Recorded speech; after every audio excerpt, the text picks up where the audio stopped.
(2022년 9월 14일) 이정훈입니다. 여당의 혼란이 심해지고 있습니다. 이준석 하나 잡지 못하는 여당, 이게 무슨 정치를 합니까? 그리고 비상대책위원장으로 정진석 국회 부의장을 추대했다고 할까요? 이렇게 임명했는데 정작 정진석 부의장은 국회 부의장직을 사퇴하지 않았습니다. 이준석 하나 잡지도 못하고 부의장은 사퇴도 하지 않는, 이게 무슨 여당입니까? 답답한 여당. 답답하게 되면 상대가 보기에는 아주 만만해 보입니다.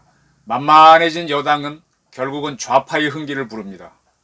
지금 죄가 많은 이재명 점점 기승을 부릴 거고, 이제 민노총을 비롯한 좌파들도 일어날 겁니다. 좀 국힘당 정치력 좀 가졌으면 좋겠습니다. 오늘 14일이죠. 국힘당 비상대책위원회가 출범했습니다.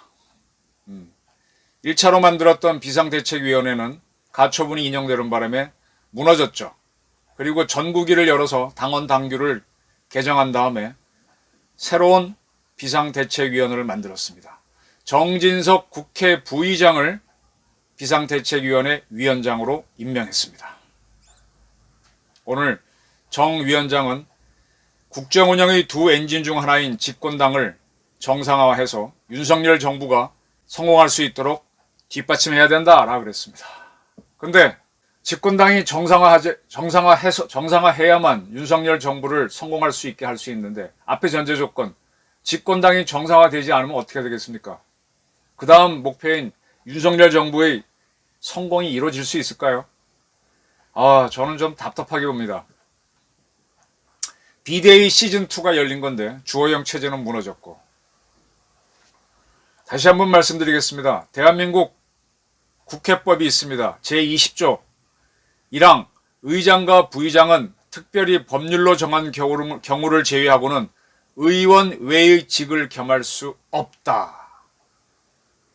정진석 국회 부의장은 국회의원은 겸할 수 있지만 다른 직은 할 수 없습니다. 국힘당 비상대책위원장은 할 수 없습니다.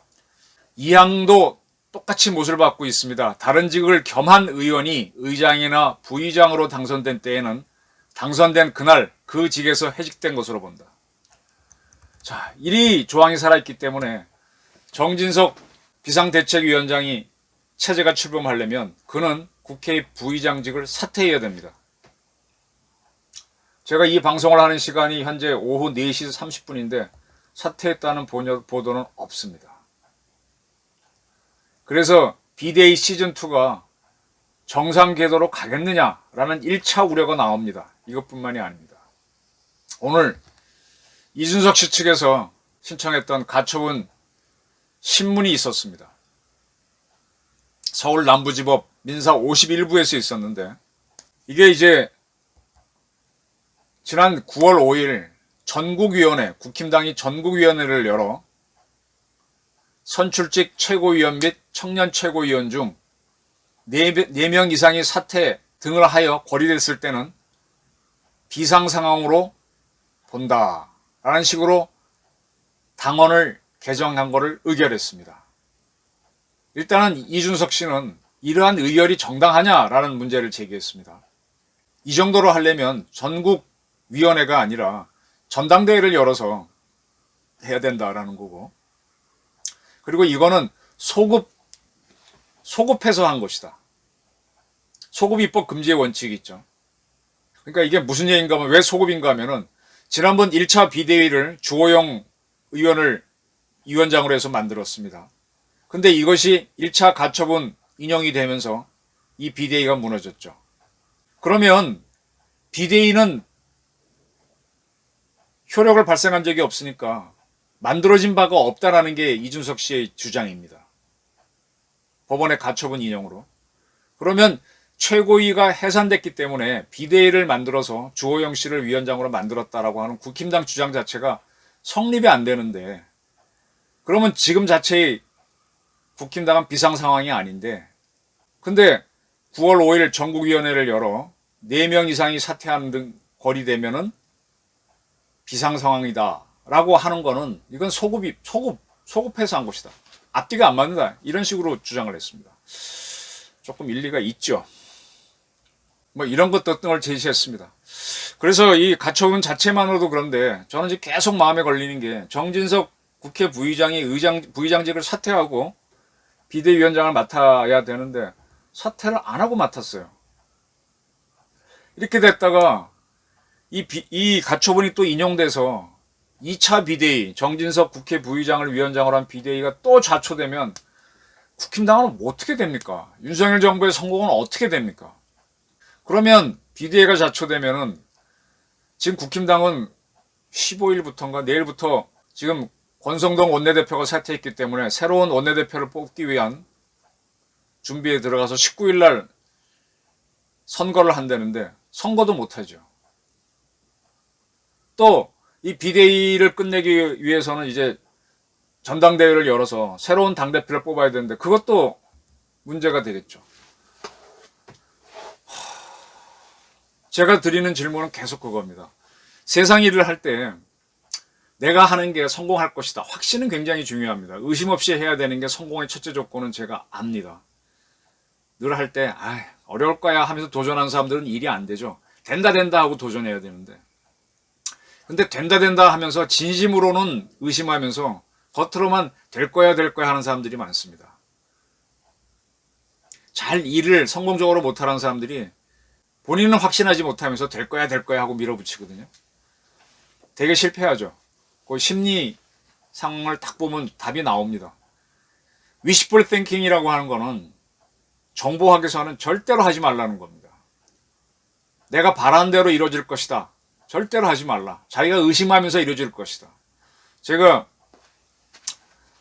미스퍼셉션에 대해서도 말씀드린 적이 있습니다. 과거에 이렇게 해서 실패했는데 과거 그런 기대를 품었던 상황이 과거 비슷한 상황이 벌어지면 또 성공할 것이라는 착각을 하는 겁니다. 그때 분명히 실패했는데 지금 정진석 부의장을 비대위원장으로 하는 것 자체가 바로 그거죠. 이걸 미스퍼셉션. 정치학에서는 절대로 하지 말라고, 국제정치학에서는. wishful thinking은 정보학에서. 아주 유명한 이론까지는 아니지만 아주 유명한 학설입니다. 그리고 김종혁 비대위원도 이런 얘기를 했어요. 정당이라는 것은 자유로운 결사체이고 뜻을 같이 하는 사람들이 모여서 입장을 정리하는 곳이다. 따라서 사법이 개입하지 말아야 된다. 정치하고 외교. 이 국방이라든지 안보를 하는데 법이란 게 어디 있어요? 김정은을 암살해, 김정은 죽여 이렇게 하면서까지 우리의 생존을 도모하는 거기 때문에 거기에는 무법천지입니다. 국제법으로 오게 되면. 국제정치로 오게 되면. 이런 외교 또 정치에도 정치는 자유로운 결사체이기 때문에 사법이 들어오면 안 된다라는 식으로 김종혁 비대위원장은 비대위원은 얘기했는데 외교에 대해서는 제가 동의하지만 정치는 동의 안 합니다. 제가 이가잖아요. 저희 이씨들 집안일, 저희도 이제 10월달 되면은 문중 제사제 갈 겁니다. 우리 문중도 좀 엄합니다. 그 문중에서 재산 갖고 또 여러 가지 갖고 타문중하고 싸우기도 하는데 그 문중 법이 있어요. 근데 문중일로 다툼이 생기면 어떻게 합니까? 소송 내면 법원이 결정하면 그거 따라가죠. 아니 가장 자유롭고 또 집안 문제, 상속 문제도 법원이 결정해 주는데 이 정당 문제를 법원이 개입 안 한다? 이거 착각입니다. 이거 정말 wishful thinking이고 위험합니다. 지금 이 가처분이 인용이 안 될 거란 전제하에서 이 정진석 비대위에 대한 가처분이 또 들어가잖아요. 그럼 이건 넘어가기 힘든데 근데 여기서는 가처분이 인용 안 될 거라고 보고 16일 원내대표 공고를 내고 19일 선거를 해서 뽑겠다 그러는데 참 이거 다 무너지면 어떡합니까? 그리고 이미 주호영 전 비대위원장을 원내대표를 하자는 그런 의견까지 모아지고 있습니다. 아니 전제 조건이 무너지는데 제가 문재인 정권을 계속 비판할 때 북한 체제를 보장해주면 비핵화하겠다. 조건문이 그거잖아요. 근데 북한 체제가 이게 안 되면 그거 하기 위한 게 여러 가지 조건이 있잖아요. 그거 하기 위해서는 또 핵을 가져야 된다. 그거 안 되는데 문재인 그다음에 정의용 이런 사람들이 그 조건을 빼버리고 북한이 비핵화한다라고 해서 트럼프하고 만나라고 해서 미북 정상회담이 열리게 했던 그런 엉터리를 왜 전제 조건을 자꾸 이렇게 무시를 하고 가버리죠. 자, 정진석 국회 비대위원장이 사퇴를 하지 않았습니다. 지금 몇몇 언론들이 지켜보고 있어요. 이게 비대위가 가처분이 인용돼서 또 무너지면 원래 자기 하던 부의장을 하기 위해서 유지하는 거 아니냐 이렇게 보는 놈들이 있습니다. 제가 이 정도로 볼 정도면 야당은 이거 뭐 대무짝하게 떠들 겁니다. 지금 국회에서는 정진석 비대위가 출범한다 그러면은 차기 부의장 뽑는 문제를 국힘당에서는 논의해야죠. 차기 원내 대표 뽑는 게 아니라 뭐가 지금 엉망이 돼 있습니다. 다시 돌아가겠습니다. 자, 지금 이준석이란 사람에 대해서는 제가 처음에 이준석 포용해라. 이 친구 날뛰게 되면 당이 위태롭다. 그런 관점에서 어떻게 하든 잡아라 그랬는데 배척하자는 의견이 높았습니다. 배척으로 갔습니다. 근데 잡으려면 제대로 잡아야지. 잘못 잡아놓으니까 이 지금 가처분 들어가고 뭐하고 지금 전국 방방곡곡 돌아다니면서 국힘당과 윤석열 정부를 헐뜯고 있는데 이재명보다 더 하잖아요. 근데 이거 이재명 하나 잡아내는 사람이 없습니다. 옛날 같았으면은 국가정보원을 동원해서 또는 정보기관을 동원해서 조용히 주저앉혔을 거예요. 지금 윤석열 정부가 굉장히 나이브한 게 지금 민정수석실을 없앴잖아요. 민정수석실이 직접 운영했던 게 경찰청 특수수사대입니다. 사직동 팀이라고도 했었고. 근데 그 팀도 없애버렸죠. 그래서 그 팀은 경찰청장의 지휘를 받는 게 아니라 청와대 민정이 지시합니다. 경찰 정보도 얻어가지고. 그래서 뭘 하느냐? 모든 사람들의 약점과 장점을 다 가지고 있는 거죠. 저도 약점이 있습니다. 그걸 딱 쥐고 있다가 평상시엔 이용 안 해요. 근데 이렇게 정치적 문제가 돼서 사퇴시켜야 될 때, 본인은 사퇴 안 하려고 그러죠. 근데 그거를 공개하겠다고 해서 조용히 사퇴시키는 겁니다. 우리나라에서 굉장히 유명한 대학 행정가가 있습니다. 돌아가신 분인데 그분 얘기를 하나 해드릴게요. 굉장히 유명한 대학입니다. 그분이 그 대학을 굉장히 공들여 키웠는데 그 과정에서 여러 가지 불법을 박정희 시절에 할 수밖에 없었죠. 그래서 그 학교는 지금은 굉장히 메이저 대학으로 돼 있지만은 한때는 이 보결 입학이라 그러나 돈 받고 입학하는 거 그거 아주 유명한 학교였어요. 그 항상 걸리죠. 근데 그 학교는 왜 그걸 받느냐? 그 측하고 얘기해봤더니 그렇게 받은 돈이 있어야만 학교를 발전시킨다는 거예요. 학교를 운영하려면 등록금만 갖고 안 되는 부분이 많은데 그런 걸 했다는 거죠. 그래서 그런 얘기를 합니다.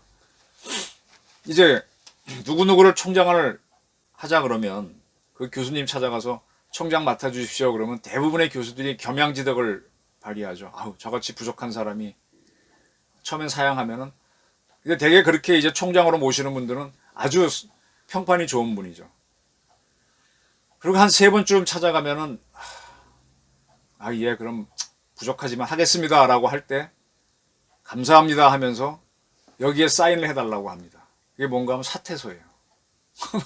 총장 임명해 주십시오 하면서 마지못해 하겠습니다 그랬는데 사직서도 같이 사인해달라 이게 무슨 소리입니까 하고 놀래 물으면은 학교 측에서 보낸 사람이 학교를 운영하다 보면 여러 가지 문제가 생기는데 그때 이 학교 문제 가지고 일단은 명목사활은 총장이 책임자고 근데 총장은 자기가 한 게 아니잖아요. 학교 측이 한 거잖아요. 그래서 나는 모른 척하고 가만히 있고 그런 사이에 학교가 계속 공격받으면 학교가 무너진다. 이럴 땐 총장이 좀 내가 부족하지만 책임지고 나가겠다 이렇게 해서 무마를 해야 되는데 그게 대부분 이 평판이 좋은 분들은 안 하시더라. 약점이 없는 분들은. 그래서 그럴 때를 대비해서 한 거니까 노여하지 말라고. 그러면서 쉽게 말하면 총장 임명장하고 사직서를 교환합니다. 그리고 그분이 총장을 하고 쭉 가다가 학교에서 무슨 문제가 생겨요. 무슨 뭐 돈을 받고 입학했다든지 뭐 이런 게 터져 나오면 그걸 학교 측이 한 거지 총장은 모르잖아요. 총장이 한참 시끄러울 때 학교 측에서 총장께서 이번 사태에 책임을 지고 사퇴하기로 했다고 발표해버립니다. 그럼 총장은 굉장히 화가 나는데 이미 사직서를 낸 바가 있으니까. 그리고 나서 그 총장에서 다른 걸로 예우를 합니다. 달래주죠. 그렇게 해서 이렇게 넘어가는 겁니다. 그래서 그 대학이 지금은 상당히 유명한 대학이 돼 있습니다. 제가 이거는 좋은 방법이 아닌데 왜 말씀드리는가 하면 그게 언더 테이블에서 하는 정치고 그게 어떤 사람을 밀어낼 때 하는 정치입니다. 제가 그 전에 한번 박정희 대통령 이야기를 들었는데 한번 해외여행을 갔을 때 누구랑 얘기하다가 그분이 그런 얘기했어요. 박정희 장군이 처음 이제 쿠데타를 해서 당을 만들고 할 때 그때 막 돈을 끌고 왔단 말입니다. 근데 박정희는 직접 안 하죠. 자기는 그 명령을 받고 돈을 끌고 와서 당을 만들어서 했는데 이게 걸립니다. 대통령한테 책임지라고 할 수 없으니까 이 사람들이 나가야 되는데 이 사람은 직접적으로 한 것도 아니에요. 근데 청와대에서 좀 나가달라고 얘기하더래요. 그래서 나는 그게 없다 그랬더니 박정희 대통령이 이렇게 편지를 썼대잖아요. 당신의 공은 매우 고맙고 그리고 이 돈을 이렇게 넣어서 참 고맙다고 하면서 이렇게 보내줘서 그래서 그 사람은 뜻이구나 하고 받아들이면서 사퇴를 했는데 그 한편으로 억울하면서도 박정희가 자기를 인정했다는 것 때문에 자부심이 있더라고요. 그래서 이렇게 뭔가 억울한 사람들이 막 설치고 할 때 그걸 조용히 잡아내는 게 근데 그거 다 억울하다고 하면은 정치 못합니다. 이준석 억울하겠지. 지금 단계에서는 국힘당에서 띄어내야 돼요. 근데 저거 하나 잡는 사람이 없어요. 왜 윤석열 대통령이 민정수석실을 없앴고 경찰청 특수수사대를 없앴고 국정원 기능은 문재인 정권에서 국내 못하게 했는데 그거 외에도 지금 여러 가지 방법으로 이준석 주저앉힐 수 있을 텐데 그거 못하네. 아무도 험한 일을 하려고 안 하는 겁니다. 정진석 국회 부의장께서 비대위원장 맡으셨으면 동시에 나 국회 부의장 딱 내놓고 나와야지. 퇴로가 없이 나와야 위시풀 싱킹 같은 거에 안 걸리고 일이 되죠. 전 되게 답답합니다. 이준석 하나 잡지 못하고 부의장도 사퇴하지 않으면서 무슨 여당, 답답한 여당, 이런 여당은요 진짜 만만한 여당입니다. 결국은 좌파들이 일어날 겁니다. 윤석열 대통령도 이런 걸 좀 알고 정치라는 거는 이 아수라백작 옛날 그 뭐였지? 마징가 제트 만화에서 보게 되면 이쪽은 남자고 이쪽은 여자죠. 이 굉장히 아주 존귀한 지도자의 모습과 더불어 이 권력의 화신이 돼야 돼요. 이 선한 모습만 하나 갖고는 정치는 못합니다. 이 자동차도요. 가속을 내는 가속기가 있고 속도를 콱 멈추는 브레이크 둘 다 있어야 되잖아요. 정치도 법대로 하는 것도 있지만 비법 세계도 있는 겁니다.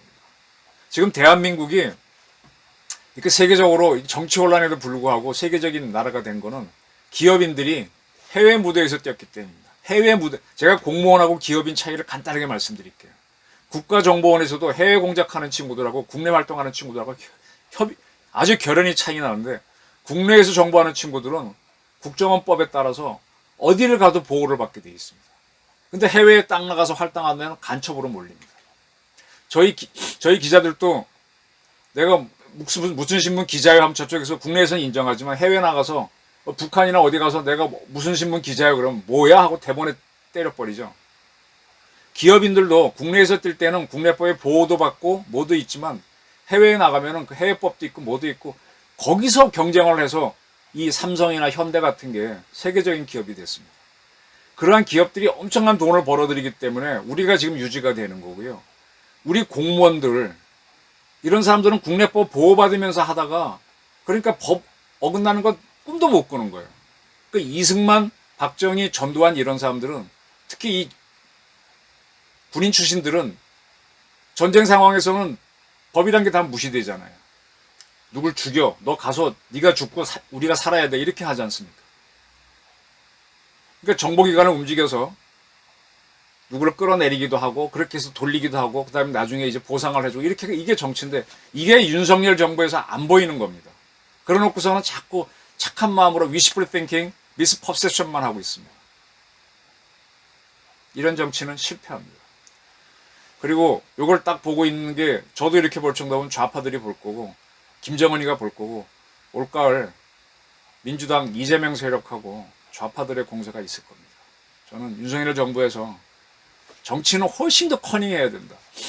진짜 마키아벨리의 군주론하고 한비자라도 다시 읽고 했으면 좋겠습니다. 법전만 본 사람들이 정치를 하니까 되게 답답합니다. 그리고 국힘당에 있는 사람들, 이준석은 지금 자기가 코너에 몰리니까 죽기 아니면 살기로 싸우는데 이 비대위 만드는 사람들은 시키니까 하지만 내 기존의 이득은 못 내놓겠다. 이렇게 하면 집니다. 저희 판단이었습니다. 경청해 주셔서 감사합니다.